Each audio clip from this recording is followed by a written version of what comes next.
வணக்கம் வாசகர்களே!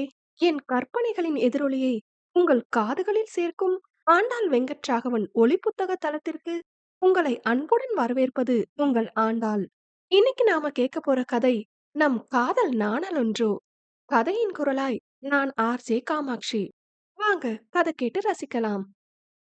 நாணல் 27. அழுது வடிந்த முகத்துடன் கீழே வந்தவள் தனது அண்ணன்களும் கூடி வந்திருப்பதை கண்டாள். அவர்களிடையே பேச்சுவார்த்தை இருக்கவில்லை. ஆனால் நால்வரிடையே சோகமெனும் பெரும் இரைச்சல் அரற்றிக் கொண்டிருந்தது. அண்ணே என்று அவள் முன்னே வந்து நிற்க, நலுங்கி கசங்கி கண்ணீர் தடம் மறையா அவள் முகம் நால்வரையும் உள்ளுக்குள் உருகுலைய வைத்தது.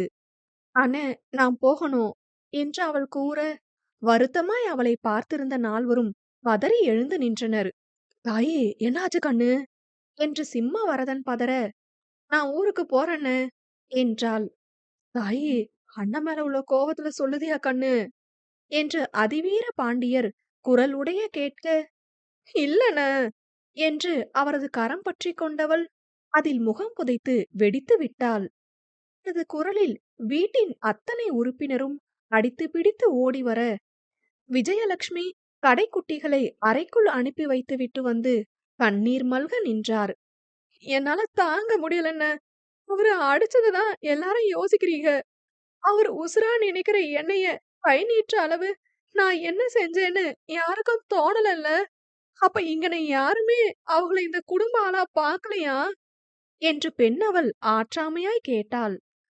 அம்மாடி என்ன வார்த்தைடா இது என்று பதறிய ரணதீரன், தாயி நீ என்ன வந்து புட்டா, இந்த வீட்ல யாரா இருந்தாலும் நாங்க உனக்கு அடுத்து தானே பாக்குதோம் என்று கேட்க, வேணாம் முன்ன வேணாம், அப்படி பாக்காதீங்க என்று கரைந்தாள்.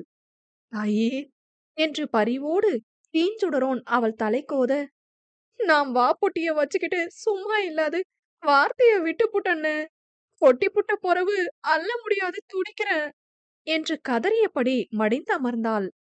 அவள் அருகே விரைந்து வந்த அங்கை அவளை தோளோடு அணைத்து கொண்டு, சித்தி அழுவாத சித்தி என்க அங்கையை கட்டிக்கொண்டு, நான் அவகிட்டயே போறேன் அங்கையே, எதுனால நாங்க தான் பேசிக்கிடணும். என்னால அவங்களோ அவங்களால நானும் தாழ்த்தப்பட்டா அது எங்க 2 பேரோட குடும்ப வாழ்க்கைக்கும் தான் கலங்கம் என்றாள். அந்த நொடி தாமரையாளின் கண்ணீரை தாண்டி எதுவும் யோசனை இல்லாத அங்கை குடும்பத்து பெரியோர் முன்னிலையிலேயே அவர்களின் முடிவை தன் கையில் எடுத்துக்கொண்டு, போய் வா சித்தி, உன்னை யாரு தடுத்திட முடியும் என்றாள். தாமரையாள் அவளை நிமிர்ந்து பார்க்க, அம்புட்டு பேரும் உன் முகத்தை பார்த்து உப்பு போய் கிடக்கும் சித்தி. நீ இப்படி அழுது வடிஞ்சுதான் இங்க இருக்கணும்னு ஒருத்தரும் கேட்டுக்கிட மாட்டோம். நீ எங்கன இருந்தாலும் சிரிச்சுக்கிட்டே சந்தோஷமா இருப்பன்னு நம்பிக்கை ஒண்ணு போதும் எங்களுக்கு. நீ சித்தப்பாவோட இருந்தாதே சந்தோஷமா இருப்ப சித்தி. நீ போய் வா என்று கூறினாள். அங்கையை கட்டிக்கொண்டு வெடித்து அழுதவள், அவங்க பாவம் அங்க என்க, உன் மேல தப்பு இருக்குன்னு உனக்கு புரிஞ்சதுன்னா நீ ஏன் மாப்பு கேளு சித்தி. சித்தப்பா உன்னைய தங்க தட்டுல தாங்காத குறையா மனசுக்குள்ளார வச்சு பூஜிக்கிறாக. அவங்களும் உன்னைய மன்னிக்காம போக போறாக. அவங்களோட எதுவானாலும் போய் பேசி சரி கட்டு சித்தி. இப்படி இருக்காத சித்தி, பார்க்க முடிய மாட்டுது என்று அழுதாள். அங்கையை இறுக அணைத்து கொண்டு எழுந்தவள் தன் அண்ணன்களை நோக்க, அவர்களது முகம் வெகுவாய் கசங்கி இருந்தது. நால்வருக்கும் சரியான முடிவெடுத்திட சற்று நேரம் தேவை என்பதை அவர்களது முகம் பார்த்தே குடும்பத்து மூத்த பெண்மணிகள் புரிந்து கொண்டனர். கண்ணு தாமர, உன் வீட்டுக்கு போவ நீ யார்கிட்டயும் ஒப்பு கேட்க வேணாம் தாயி. இந்த வீட்ல உனக்கு எம்புட்டு உரிமை உண்டோ அதை விட பல மடங்கு அங்கனையும் உண்டு. இப்ப வேற எதுவும் பேச வேணாமாட்டு. எல்லாம் சாப்பிட்டு போட்டு உறங்க போங்க. நாளை கால பொழுது விடிஞ்ச பொறவாட்டி பேசிக்கிடலாம் என்று அர்ச்சனா கூற, தன் கண்ணீரை துடைத்து மெல்ல தலையசைத்தாள். அவளுக்கு இருபுறமும் வந்து அவளை அணைத்து கொண்ட செழில் மற்றும் காயத்ரி, சிரி ஐத்த என்க கண்களில் நீரோடு மெல்லிய சிரிப்பை உதிர்த்தாள். அச்சிரிப்பில் உயிர் மீட்ட அவள் உயிர் தாங்கியவன் வரவேண்டும் என்பது அங்குள்ள அனைவருக்கும் புரிந்தது. உணவை முடித்துக்கொண்டு உறங்க சென்றவளுக்கு தன்னவனை எதிர்கொள்ளும் நொடியை எப்படி கடப்பதென்று பயமாகத்தான் இருந்தது. கண்களில் மெல்லிய கோடாய் நீர் வழிய அதை அழுந்து துடைத்து பெருமூச்சு விட்டாள். மனம் எங்கும் வலி சூழ கட்டிலில் விழுந்தவளுக்கு வலியையும் தாண்டி தீர்க்கமான முடிவை எடுத்துவிட்ட தெளிவு உறங்க வைத்திருந்தது. ஆதி தன் காதில் வைத்திருந்த அலைபேசியை அழுத்தமாய் பற்றிக் கொண்டிருக்க, எதிர்முனையில் அக்னி கத்திக் கொண்டிருந்தான். ஏதாவது பேசிட, எங்க அம்மா கதறி துடிச்சிருக்குது அங்கன. ஒரு போன போட்டு பேசுறதுக்கு என்ன?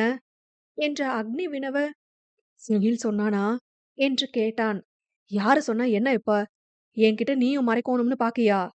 என்று அக்னி கேட்க, மச்சான் என்றான். வலிக்குதுடே. ஏன்டே எங்க அம்மையையும் வருத்தி நீயும் நொந்து போற? என்று அக்னி கேட்க, அயர்ந்து போய் சாய்ந்தமர்ந்தவன், அக்னி என்று வலியோடு அழைத்தான்.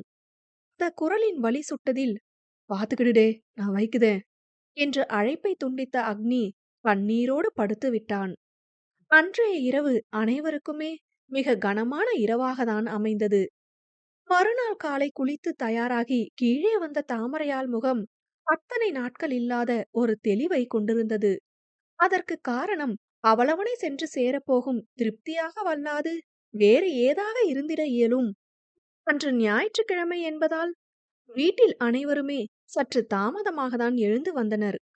ஞாயிற்றுக்கிழமை என்றாலே காலை உணவு அனைவருக்குமாக பழைய சோற்றை பிசைந்து மொத்தமாக அமர்த்தி அர்ச்சனா கைகளில் உருட்டி தருவதுதான். 2 வாரங்களுக்கு பிறகு இன்றுதான் அந்த வழமை மீண்டும் துவங்கியது.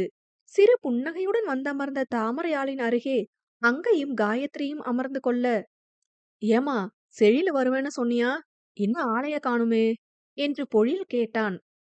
ஏண்டே, அவன் கார்ல தானே போனியா, எதுக்கு அவைக்கு காரை ஓட்டிக்கிட்டு வாரான் என்று சிம்மவரதன் அதட்டலாய் வினவ, தெரியலங்கப்பா, இளம்புத காலையில வந்துடுவேன்னு தான் சொன்னியான். அவன் சொன்ன நேரத்துக்கு வெள்ளனவே வந்து சேர்ந்திருக்கணும். இன்னும் ஆளைய காணோம், போனை எடுக்குதில்ல என்று சற்றே கலக்கமாய் கூறினான்.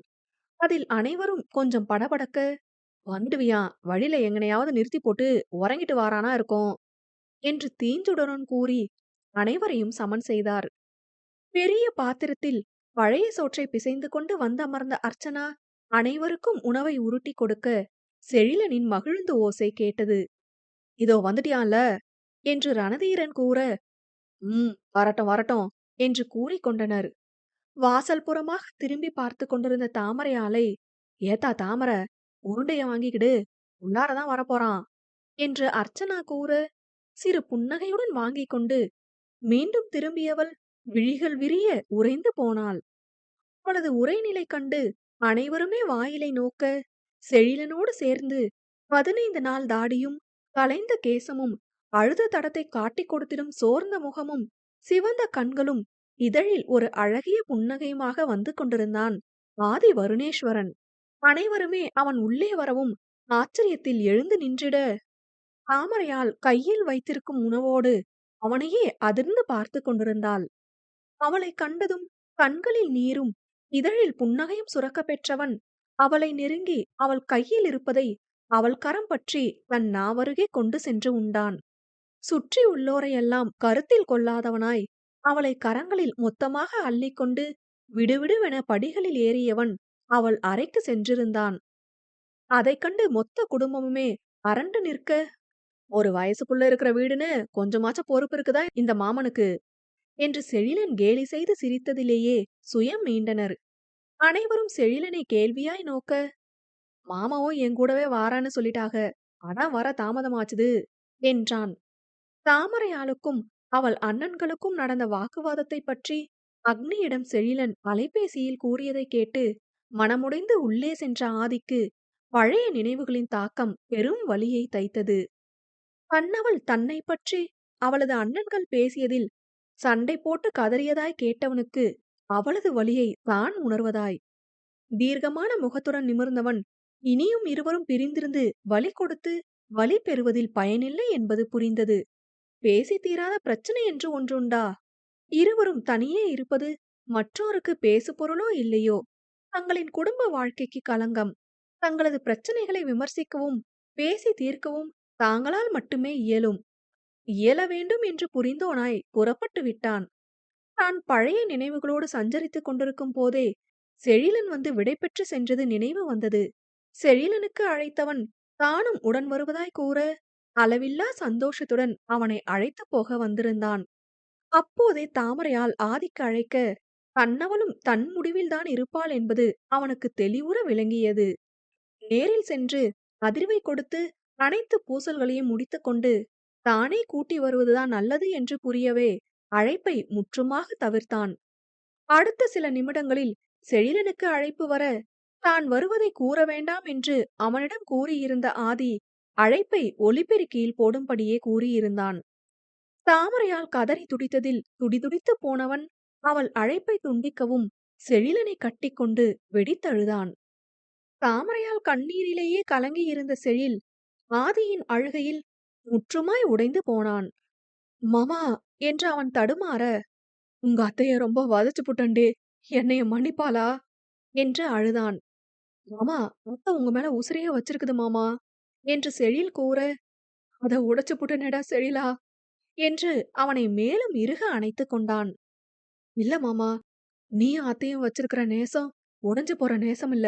நீங்க பேசுங்க, ஒருத்தருக்கு ஒருத்தர் பேசிக்கிட்டா சரியா போவும் என்று செழிலன் கூற, அவனை பார்த்து வலி நிறைந்த புன்னகையை கொடுத்தான். இரவு உணவை முடித்துக்கொண்டு உறங்கிய இருவரும் அதிகாலை விரைவே எழுந்து தயாராகி புறப்பட்டு இதோ வந்து சேர்ந்து விட்டனர்.